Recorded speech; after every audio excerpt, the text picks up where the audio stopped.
Saio hau Nafarroako Gobernuak diruz lagundu du.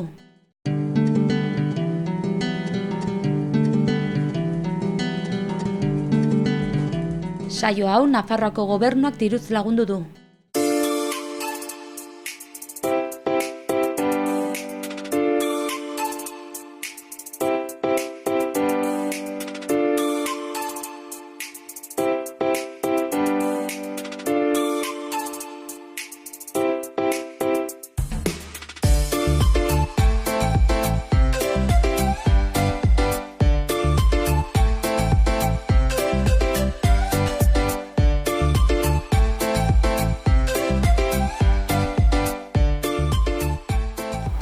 Gaurkoan, Mendaur mendia igoko dugu.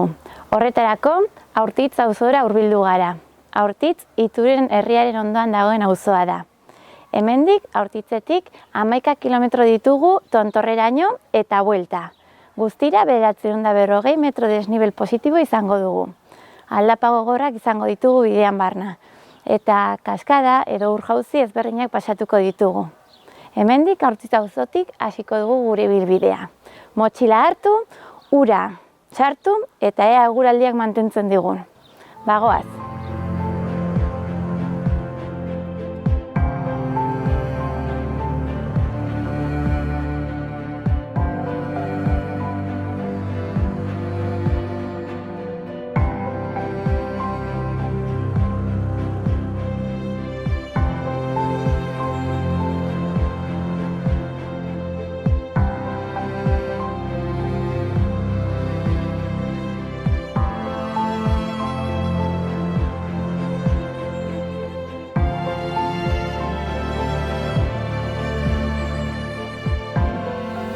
Hasiera puntutik, metro batzuetara lehenengo seinalea topatuko dugu.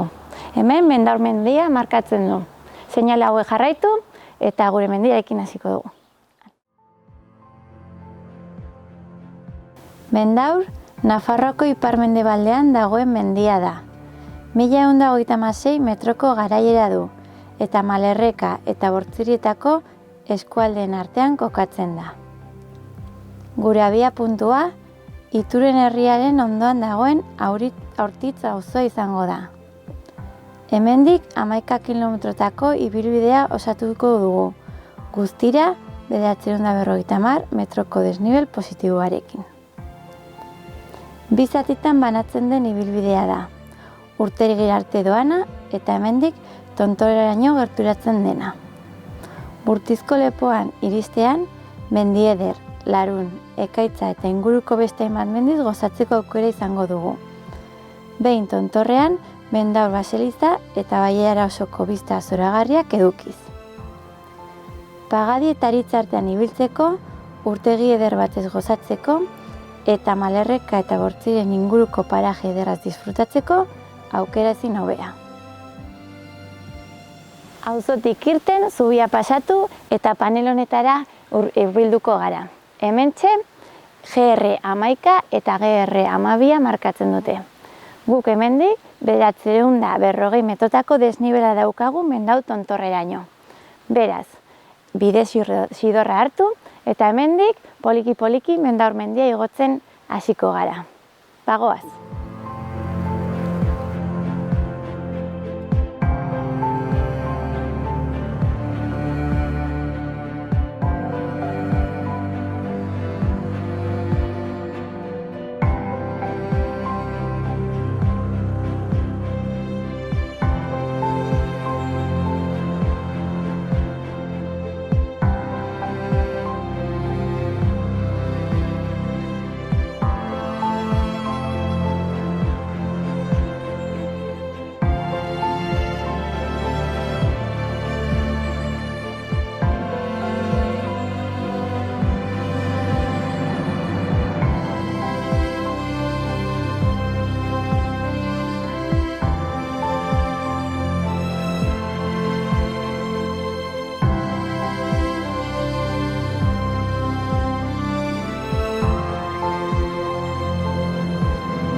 GR markaz aparte, beste marka hauek ere ikusiko ditugu bidean zehar. Marka hauek txuri eta hori direnak PR pequeño recorrido esan nahi dutenak adierazten digute.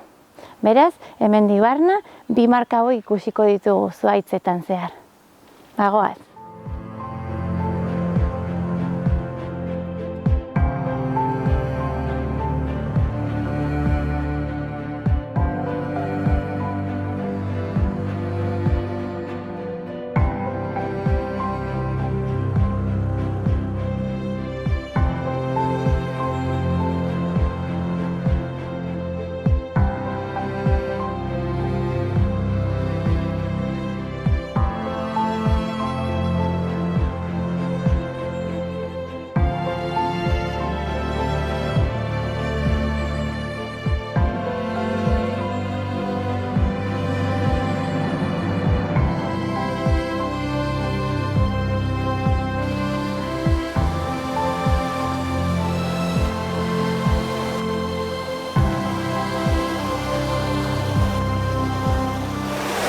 Iritsi gara gure ur-jauzira.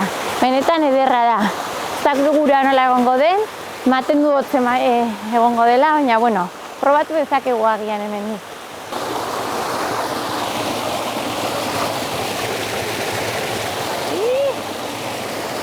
Ze fresko dagoen!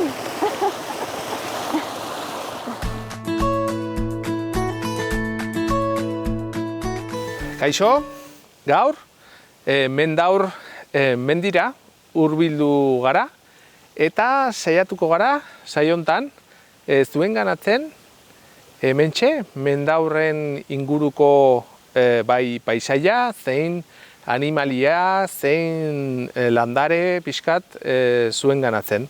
Hemengo natura oso berezia da eta aukeratu dugun egun politonekin saiatuko gara, ea sorteri dakagun eta zenbait espezie ikusteko edo haien ekosisteman ikusteko aukera daukagun. Ongi etorriak eta goazen ba!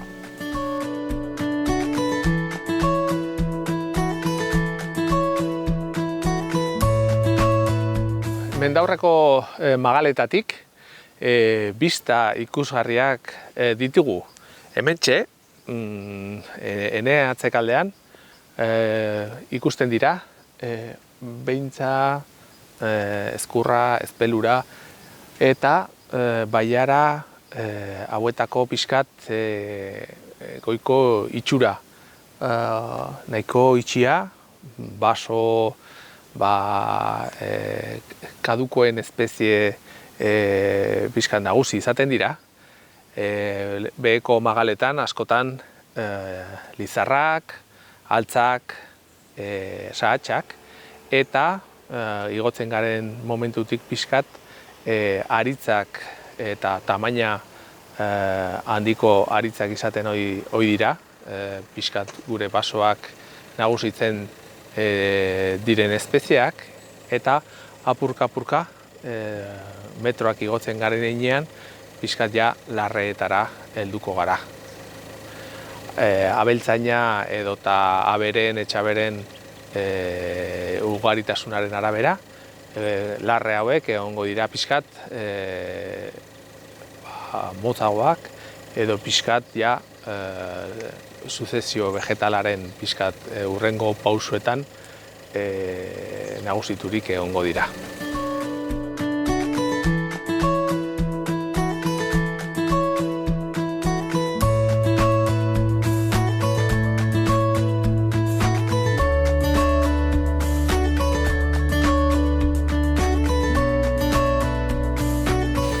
Mendaurretik igotzen, aurkitu dugu hemen botata, hil berri dagoen ardi bat, pixkat atzematen da pixkat hemendikan bota egin dutela.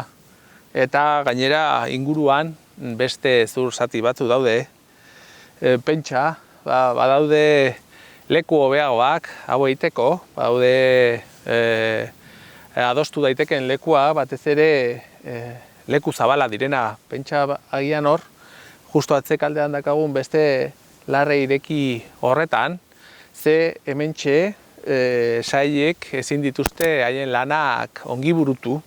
Hemen gerta daitekena da, ez lurreratzeko eta ez aireratzeko lekurik ez egotea eta hor ustelduta geratzea.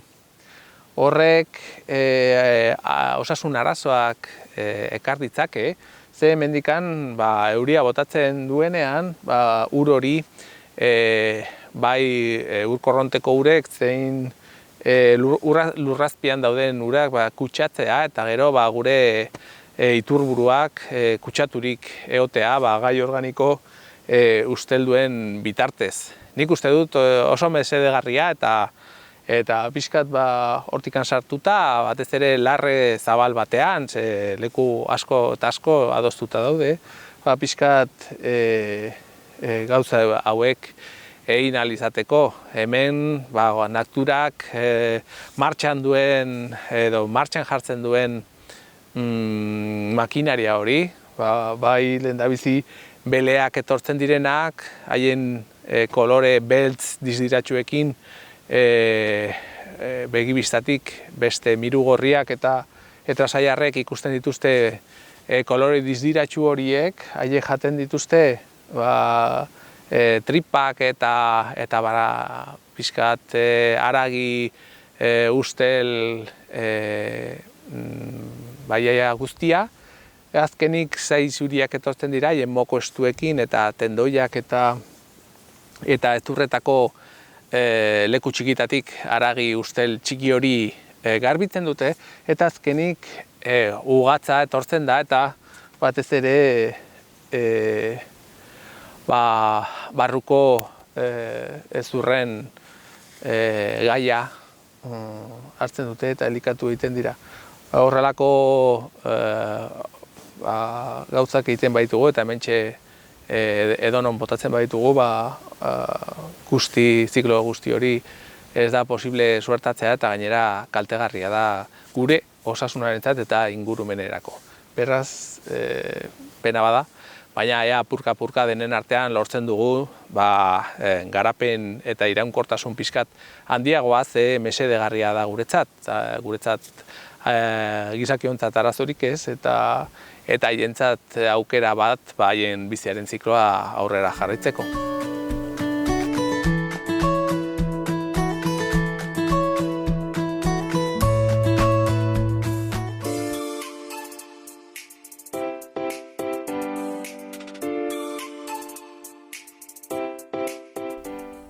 Gaur, Zubietako herrian gaude. Zubietak 300 bat piztanle ditu eta Malerrekan kokatuta dago. Berez, Ezkurre ibaiaren ibaiertzean.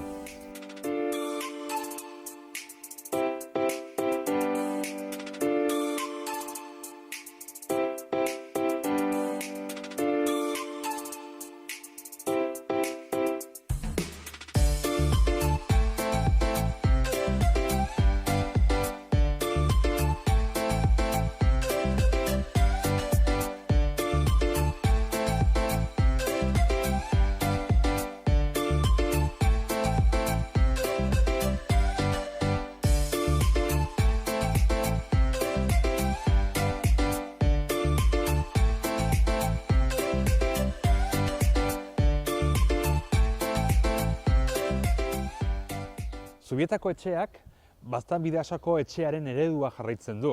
Hau da, etxeak normalian 3 solairu edo 3 zati ditu, beheko solairua, eia edo ikuilua, aziendata gordetzen den lekua, erdiko solairua, bizilekua edo bizitokia, hemen ja familia hemen bizi da, eta gero sabaia. Sabaian hementxe gordetzen dira batez ere azienda bazkatzeko belarra. Kasu honetan baita Zubietan badukate olako bitxikeri bat. Galeria, hau da, sabaian dagoen balkoi erraldoia zabala, hemen Zubietan olako teilatu txikiekin estalitak daude.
Urjauzia pasata, oraintxe bertan 2,5 kilometroan gaude. Eta gure ibilbidearen jarraitzeko, GR marka jarraituko ditugu. Bagoaz!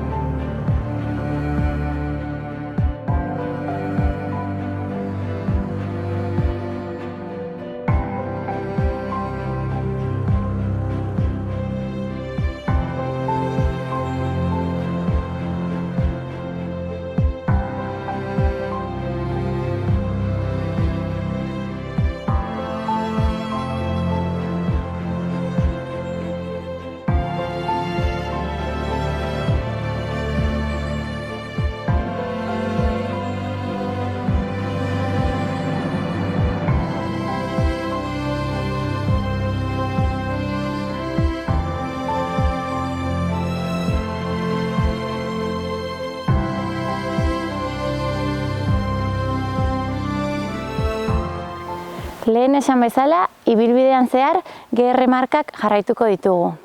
GR gran rekorrido esan nahi du. Eta kontutan eduki behar dugu, ibilbidean zehar leku askotan egongo direla bai zuhaitzetan, bai lurrean, beste aipamen txiki bat. Beste leku batzuetan gorri eta urdin diren GR markak aurkitu dituzue. Urdina denean normalean urjauzi bat edo iturriren bat dagoela bideratzen du edo adierazten du. Besterik gabe, gure marka jarraituz, bagoaz gora.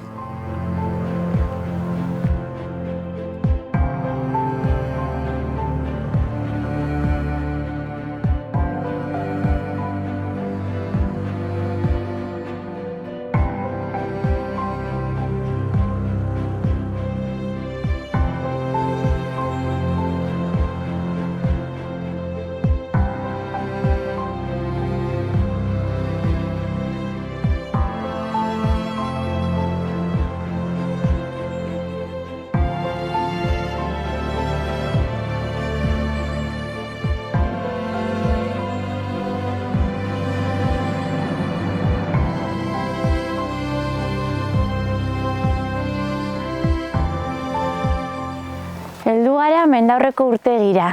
Hemen bidegurutzean pista hartuko dugu berriro. Hemendik tontorrera kilometro batzuk geratzen zaizkigu eta bigarren txanpa, ibilbidearen bigarren txanpa. Hemen Aurtitzetik etortzen garen markak jarraitu ditugu.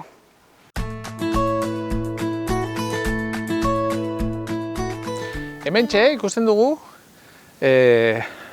Mendaurren aldapen gainean azten diren iratzeak, askotan Kantauri aldean eta biogeografia ozeanikoaren larreetan abeltzaina pixkat abandonatu egiten denean, berehala urte batetik bestera eta urte gutxi batzuetan iratzeak pixkat kopatzen dute edo garatzen dira. Askotan erabili izan ditugu gure etxaberen hobeak egin ahal izateko, gure ikuiluetan, eta holako pilategiak egiten. Hemen ikusten dugu pixkatu hendikan ez dela aprobetxatu eta ikusten da ere nola apurka-apurka beste landare basati edo beste espezie haren artean ere ateratzen diren. Kolore horiko ulexak edo genistak ere agertuz doaz eta kolore arrosako erikak aurrera egiten dute gure abereen pixkat presentzia gutxitzen denean. Beti mikroekosistema askorekin, askotan bai orientazioa, zein malda asko edo gutxi egon da, horrek baimentzen du bai insolazioa, eguzkiaren izpia hortxe sendoago edo biguinago emateko, eta zetasuna edo uraren presentzia. Hortxe da.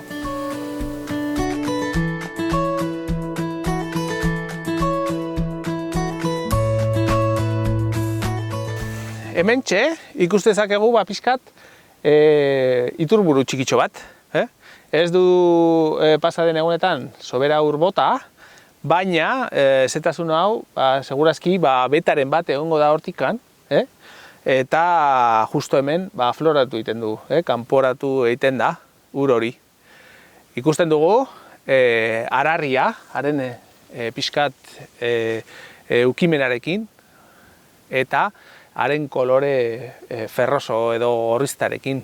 Zenbait espezie agertzen dira hemendikan, graminia batzuk, goroldioak, likenak, eta batez ere denotak ikun bezala, ura bizia da, eta iturburu hauek kriston bizia ematen digute Nafarroaren iparraldeko bailara guztioi. Hementxeakagu nola ura apurka-apurka haren bidea jarraitzen du, eta pixkanaka ezpelura eta Ezkurrako ibaietara, eta azkenik Bidasoa ibaira egingo dute.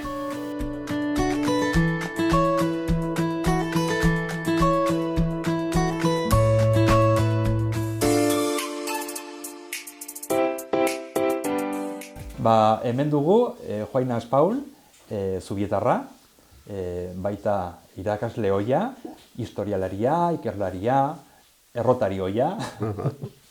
Orduan, hemen Zubietarra aski ongi ezagutuko duzu baita herriko historia orduan, ezta? Bueno, zerbait ezautzen dut, baina Zubietarra naizelako, zeren jaio, ez nintzen Zubietan jaio, Donosti baizik, ben badamazkit, egiten bat urte. 35 urte, hola zerbait. Eta bueno, onara aiatu berria hasi nintzen, pixkat jendekin solasten, ikasten, irakurtzen tarteka, eta holako, laino bat indut, gutxo gara bera. Hemengo historia edo kontakizunak eta biltzen. Gainera baita, egon zinen errotari bezala, hemen bertako errotan, ezta? Bai, etorri ginenean lehenengo lanbidea izan duen errota. Gero hasi nintzen irakasle berriz, utzian nun eta berriz sartu nintzen. Baina bai, genituen 4 bat urte, errotzaia. Miseri gorria, baina, kontent. Eta orduan, garai hortan ere, hemen bertako barrideak eta eramanen zituzten, hartua eta orduan hor ja, zuk, errotari bezala, ibin egiten. Errotan, momentu hartan bakarrik hartua jotzen zen, ehoten zen. Gaina sistema tradizionalekin, hau da makilero zen, eta orduan sako eramaten zuten, sakoa irina bihurtuta gero bete behar zenun, eta, mila historia. Eta neurriak ere, antzezu den, laka eta lakardi eta bestea, bai? Erruguak, eta, sistema tradizionalean. Bazun, eta badu, pensatzen dut, garia ehotzeko harria, baina frankismo nola debekatu zuen, altxatua zeon, eta antzeron geldirik. Orduan, bakarrik hartua. Geroztik hartua bakarrik. Bai. Gero, badun beste ezaugarri bat, zen kanalan sartzen zirela garai hartan amurrai asko, eta, arrantzaren ere posible izan. Gero berriz, ja irakasle bezala, gainera historian aditua, eta orduan zagutuko duzu baita herrian historia, ez? Noiztik dago, edo bere izena nondik datorren, eta dar? Izena, bai, logika badu, eta pensatzen dut ez hola problemak. Denaen, olako herri txikien tokiko historiak oso gutxi ikertu daude, eta gaina dokumentazio oso eskasa dago. Orduan, komplikatu da jakitea. Aldorerik, Zubitako izena bai. Bakizu, pensatzen dut, 3 Zubita daudela. Bizkaian, Gipuzkoan eta Nafarroan. Eta 3 dute ezaugarri berdina dira. Aranaren bukaera, orduan alde guztietatik errekak sartzen direla. Eta momentu honetan, Zubitan, pensatzen dugu, badola, Zubi bat. Garai batean, hainbeste erreka txiki, Zubi pila, baina oso txikiak eta demagun hori, arrizkoa izan beharrin, arri eta zurak eta ez dakite, uholdek ematen zituela eta berriro egin, orduan Zubi pila zaren, gutxinez, bueltan badirelako badirula 5 erreka. 5 erreka, 5 errekatxo. Orduan, hori elkartzen dira, gero joaten ziren orain Ezkurrara, eta ordea hundiarekin beruntz. Eta hortik dator, hemen eta Donosti ondokoan eta Bizkaikoan, bai, hortik dator izena, zobita. Gero baita, bueno, hemen inguruan baitu guain bat mendi, mendaur batez ere izanen zen hemengo mendi nagusiena, baina gero baita ere baitugu beste menditxo batzuk, eta hauetako batean gainera baita gotorleku edo gaztelu bat bazegoen Erdi Aroan. Bai, bueno, hor gotorlekoa dago 1540 ez dakizen urtera arte, Cisneros Kardinala deseitea erabiltzen duenean, konkista ondotik, eta horretik bazen ez dakigun noiztik, gotorleko txiki bat, gutxi gara bera, 12 soldadu ibiltzen ziela, bazutenako ben ingurun arazo bat edo zaintza bat inberra. Eta zen, bueno, erderaz deitzen zioten la frontera de Malletxares. Hau da, gero, oraingo bizimoduan iruditzen zaigu errepideak direla bide normalak. Garai hartan errepideak ez zeuden, bekaldeak gaina inguru hauetan nahiko itxia direla basoz beterik zeon, eta orduan jendean batzen zen goitik, menditik. Hor, gaina Gipuzkoa eta Nafarroa bereizten direla, eta Gipuzkoarrak sartzen direla Nafarroa lapurtzea, eta Naparrak Gipuzkoa lapurtzea, la frontera de Malletxares. Bai, ez on joa bakarrik, ez? Ez, denetik, altzoten guzia. Eta orduan hor goitik, Artikusako muga. Hor inguru horretan, eta gaina jauntxo batzuk, ezkurrako jauntxoak eta kontrolatzen zuen mugari, edo batzun kargoa horren kontrola izateko, eta bueno, eta orduan hor batzen gotorleku txiki bat, gaina, karo, oso toki kuriosoa da, mendor baino pixka bajuxego, baina orduan lainoa gutxiago tapatzen du. Orduan, eta gaina, hortik ikusten da, gutxi gara bera oronotzen, zure txinguru eta baita ikusiko zen. Bai. Eta hortik neurri batean kontrolatzen zuten, karo, dena den goiko bideak, ziren boitoenak eta erabilenak. Baika, orduan hemen aipatu ditugu noski zubia, baita errekak, baita mendik asko batean dagoen gotorlekua, hau noski hau pasalekua zen orduan. Pasealekua, komplikatua. Bai, zeren, goiko bideetik, gero, zubitara jazteko, batzen bi modu da, zaldizetik. Zaldizaten, hor, gaur gezurra badirudi, Iruñetik lotzen zuen bide bat, eta hortik jazten zen, guaindik Karlistan erabili zuten bidea.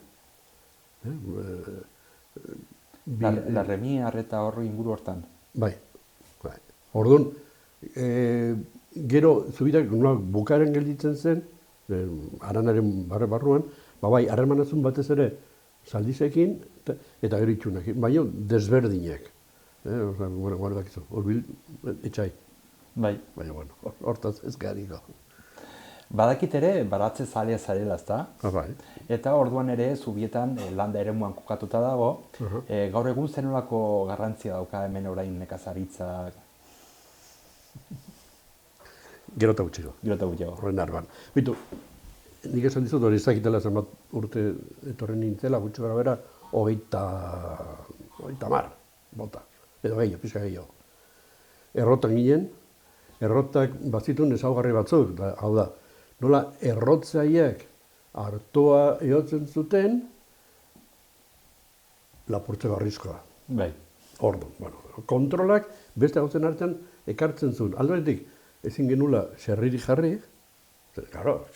artoa eta xerria, bazkatuko genuen, eta barat ere oso txikia zuen, oso txikia. Orduan, saiatu ginen, barat puska bat, landan edo beste tokitan, kostatzen zitzaigun, ikaragarri. Orain, inungo problemik osazu barat harrapatzeko. Bai. Eta ez hori bakarri, garai hartan landa ikusten zenun, eta dena zen artoa, babak, eta orain asko bihurtu da belarra. Belarra, bai. Haziendata dukitzeko. Eta atzindak ere, hemen bertan, etxe honek baditu 3 baratza, 3 diarko, eta bekuek duten baratza erabiltzen du beste batek, arbiak guztiak atera ditu, eskaini ditu, eta hortze ditu pilatu, usteltzen utzi ditu, inork ez ditu lako nahi. Egoera hori, maldabera. Gero, historialari bezala, ezautuko aituzu baita ere, hemengo iturak, ezta? Bai noski Zubietan gaude, Zubietan famatuak dira Zubietako inauteak, hemengo joaldunak, orduan pixka bat nondik dator joaldunen historia? A ber, teoriak nahi dituzun guztiak egongo dira. Jakin eta dokumentaturik oso gutxi, baino garbi dago, alde batetik, bai joaldun sistema, nola inoti sistema, aspalditik datozela, ez dakigula noiztik, eta gaina oso edatuak zeudela. Bai, ez hemen bakarrik bezik eta Europa osoan? Europa osoan eta Asian. Oandala urte batzuk, Truffaut, bestaldeko ikerlari bat, antropologo eta idatzizun liburu bat, Asi Nepaletik eta bokatzen da Portugalen. Eta modu desberdinean, toki eta joko desberdinekin eta baino guztitan inoti bezala joaldunak. Bakoitza bere ikurra desberdinekin. Eta gero Nafarroan bertan ere, hainbat tokitan jotzen zen, boliki joan ziren mugatzen, beste alde batetik, elizak debekatzen zitulako, poliki joan ziren debekatzen, eta orduan arrakasta zuten neurrian, eta gero eliza gutxi balitz, gero ja, frankismo garaian, ni te cuento. Hemen Zubitako salbatu zen trampin zutelako. Hori ez dakit ezautzen duzun, edo? Ez. Bai, a ber, Zubita eta Itxungo harreman hori, inotin erabiltzen duten, egun batean, hemendik area jetxi, eta hurrengoan honetorri, aspaliti dator. Dokumentatu ikusi dut, beste garai batean, baino 1600 ingurun. Batzela, holako movimentu bat. Orduan, ez dakit noi momentu ezberdin batean erabaki zuten, besta alatutzen bezala, besta ez fiesta esaten dute, festa zen San Juanetan eta pasatu zuten 10.000 zergatik, elizak hain duzulako. Inotik ere beriztuak ziren eta bizken gaizki ikusiak. Orduan, eraman zuten negura. Eta negu hartan, bien arteko erremanak. Eta, orduan, frankismo, gerra bukatu zenean, frankismo debekatu zuen, inotik. Orduan, atatzen zitzaien Guardia Zibilek, hemen San Anton da, Zubita eta Itxunen tartean, dagoen baseliza bat, horra atatzen zitzaien Guardia Zibilek, horre elkartzen zielako, eta orduan debekoa.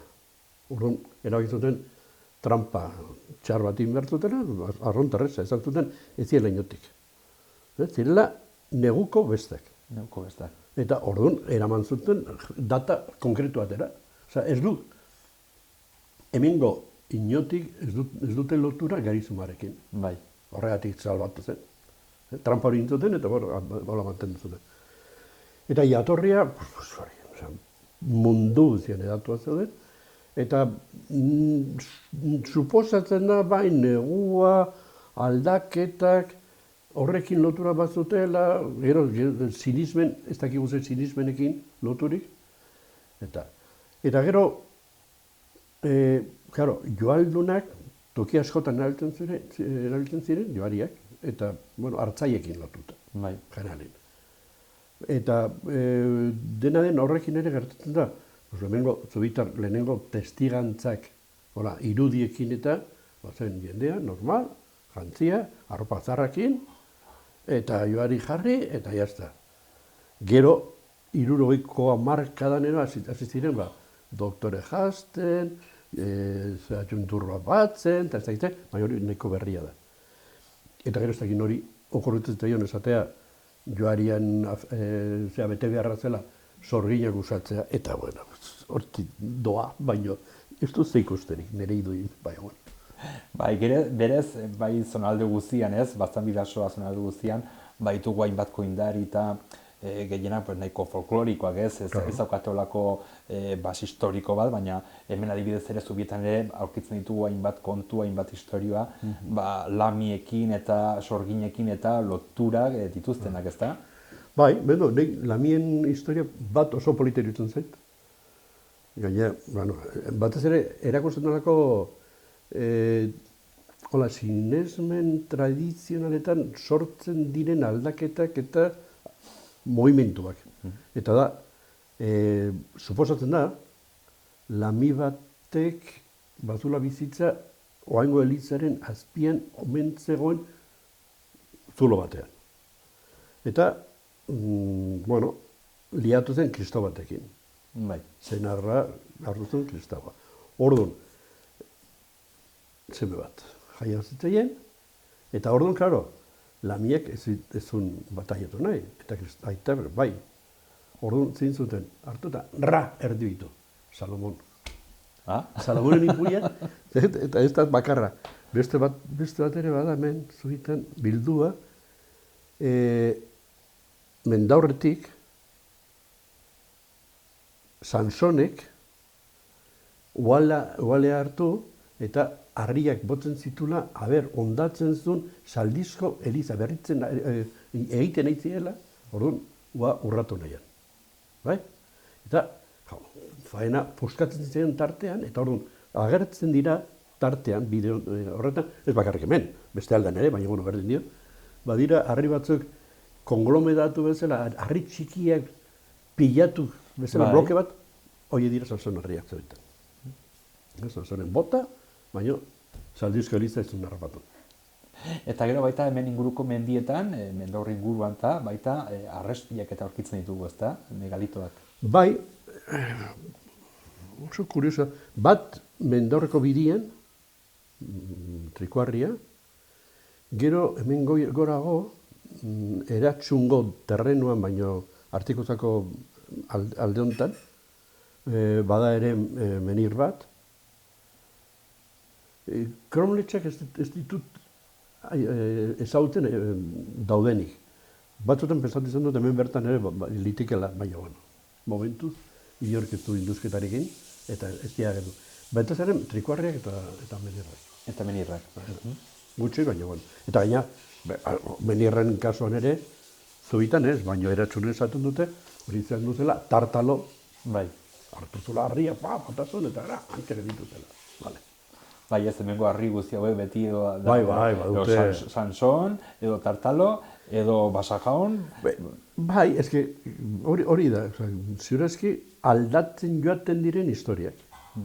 Lamiarena, adibidez, nik horregatik egiten ditu grazia, noski izan zen zarrago bat.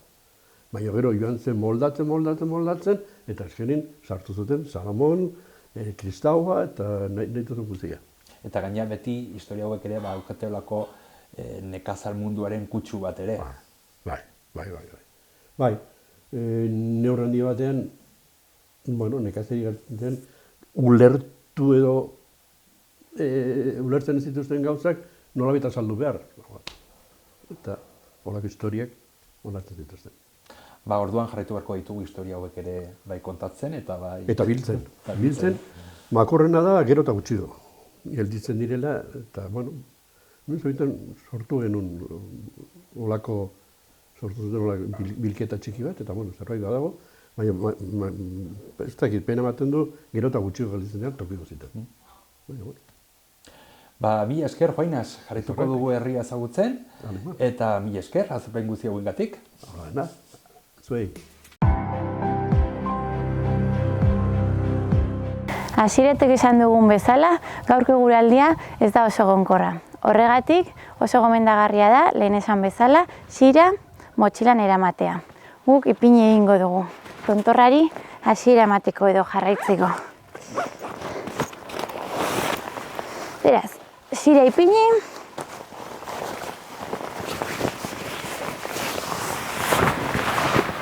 Geldiune txiki bat egingo dugu. Ura edateko, eta gure biztak, eta urtegia ikusteko. Gogoratu hemen atzean gaur labainopean gaude, baina mendaur daukagula. Gaurkoan ez daukagu aukerarik ikusteko, baina hemen urtegiaren atzeko partean geratuko zen. Beraz, motxila eta esire ipinita, bagoaz gure ibilbidea jarraitzera.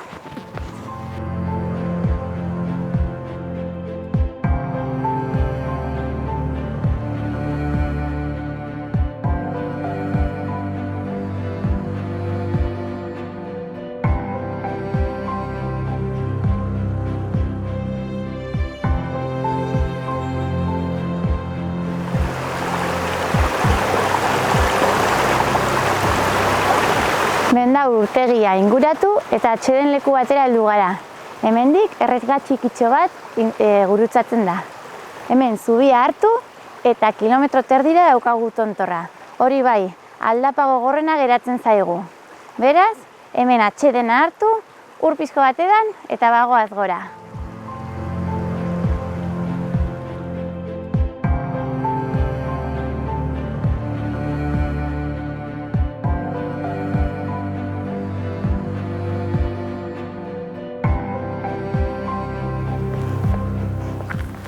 Iritsi gara Mendau tontorreko azken eskaileretara. Hemen goian baseliza daukagu. Tontorrerako iristeko gogotsu gaude. Bagoaz, laino ugari daukagu bidean, baina iritsiko gara.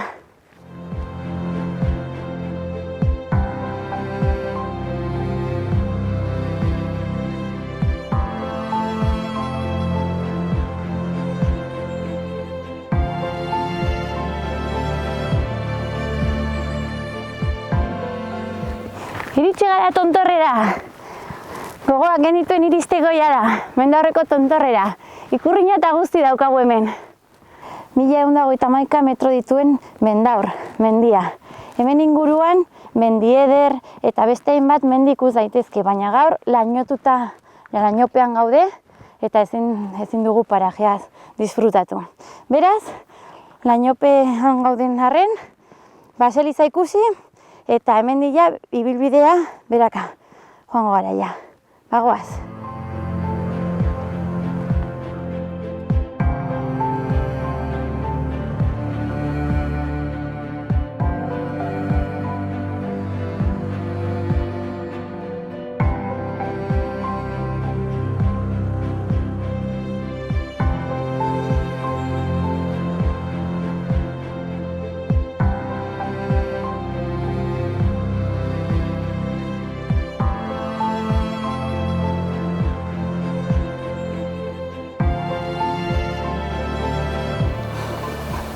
Jaitsierakon bidean lokatza aurkitu dugu. Orduan nahiko labainkontza egoen, kontuz ibili jaitsieran. Urtegira iritsi gara, eta hemendik goian lainoan. Lainopean gauden, baina hemendik baseliza ikusteko aukera daukagu. Ederra benetan, bistak. Goian ezin izan dugu lainopean godelako, baina hemen badidu ia eguraldia hobetzen dijoala, eta bista hau ikusteko aukera daukagu.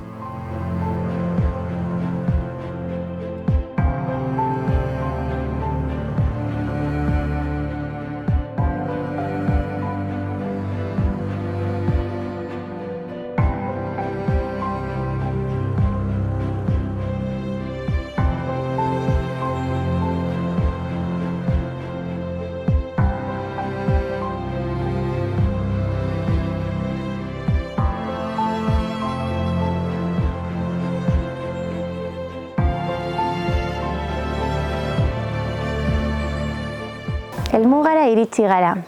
11 kilometroen ostean eta 940 metro positibo ostean, Auritz auzora iritsi gara. Hemendik hasi dugu gure ibilbidea, eta bidean barna urjauziak, pagadiak, urtegi bat, eta goian baseliza ikusteko aukera izan dugu. Eguraldiari dagokionez, oso kaskarra hasi dugu eguna, baina poliki-poliki eguzki atera zaigu. Eta naiz eta lainopean egon goian, berako bidean baseliza ikusteko aukera izan dugu. Hemen ere, atzean aurkitzen da gure baseliza. Besterik gabe, bukatu dugu gaurko mendia. Hurrengoan ikusiko gara.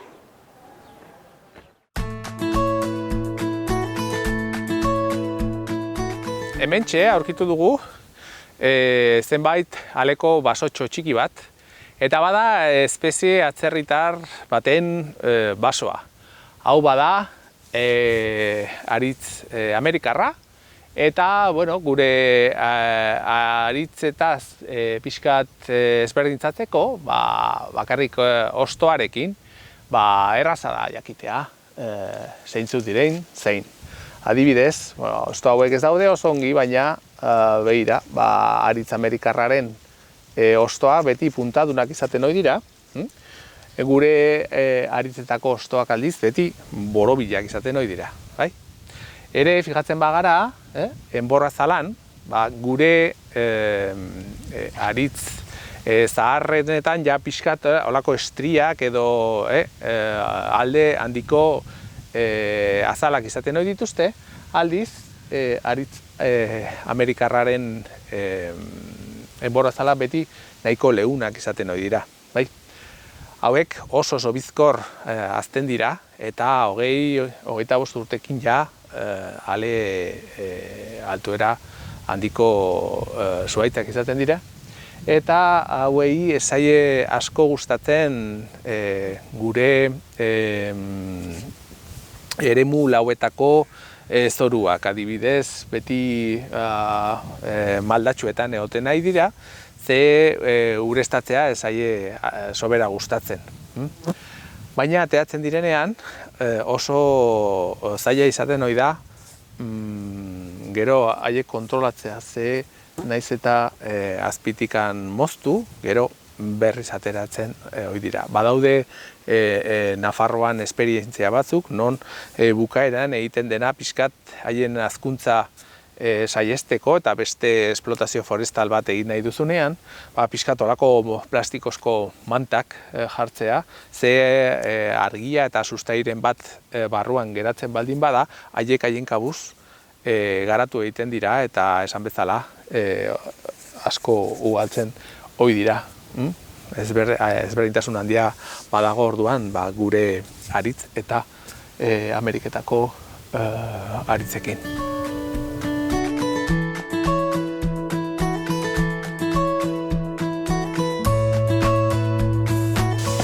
Bueno, ikusi dugu nola goiko maldetan iturburuak nola egiten duten bera. Asko eta asko, azkenean hemen bailararen bekaldean elkartu egiten dira, eta ezkurra eta ezpelurari ematen diete izen eta gaitasuna. Hementxe ikusten dugu ibai ertzeko mendietako landaredia. Baditugu altzak, aritzak, sahatxak, eta zuhaitz hauek ematen diete itzala, sobera, beheruntz egiten dituzte urei. Gero bat egingo dute, kilometro batzu berago bidasoa ibaiarekin, eta hau txingudin itxasoratuko da. Hementxe, amuarrainak ikusteko aukera izaten dugu, eta bera egiten dituzten animaliak. Hauek esek bai dira animalien bideak. Ibaiak eta haien ibaiertzeak izaten dira askotan gure animali basatien bideskak edo errepideak. Korredore biologikoa deitzen diegu askotan. Bioaniztasuna ikusteko askotan, leku hauetara jo beharko dugu. Hementxe arrainak, intsektuak, ugaztunak, hegaztiak egiten dute askotan topo. Gainera, orain, udaren bukaeran, udazkenaren atarian, fruituak, kurrak, kurritzak, morak eta lore eta fruitu bihurtu diren udaberriko loreak leku guztietatik badituzte eskuragai. Gaur eskinosoak, haien komeriak egiten eta batez ere hotza eta negua prestatzeko mugimenduetan ikusi ditugu. Egun polit honetan, Meandaurreko mendimagaletan eta haren ibaian pean ikusteko aukera daukagu.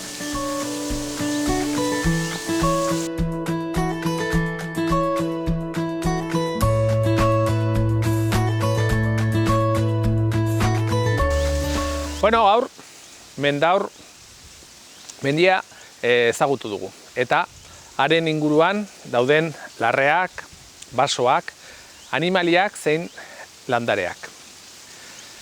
Espero dugu egun polit honetaz disfrutatu izana eta saioa gustatu izana. Espero dugu hurrengo batean ikustea. Mila esker eta hurrengora arte.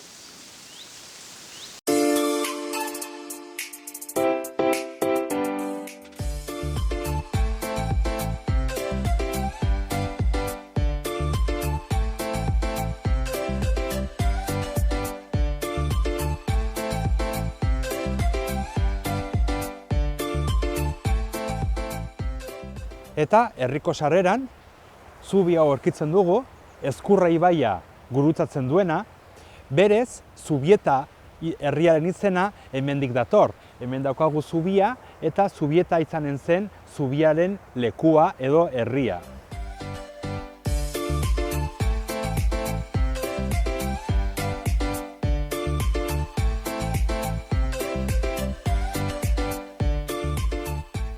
Eta Ezkurra ibai ertzean, ur kanal bat aurkitzen dugu, ubidea.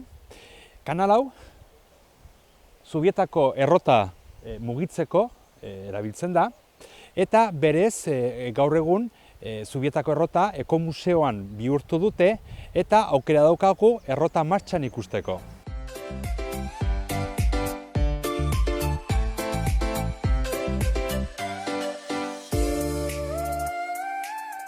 Zubietako errota edo Zubietako errotaren ekomuseoa uraren bidean kokatuta dago. Uraren bidea mendi ibilbide erraza bat da, Doneztebe, Elgorriaga, Ituren eta Zubietako herriak lotzen dituena.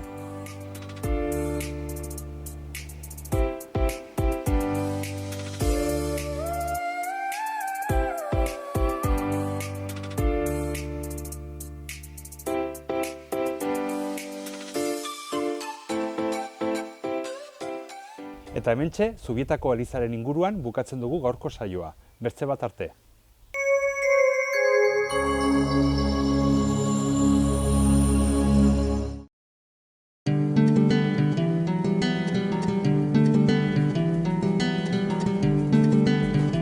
Saio hau Nafarroako gobernuak diruz lagundu du.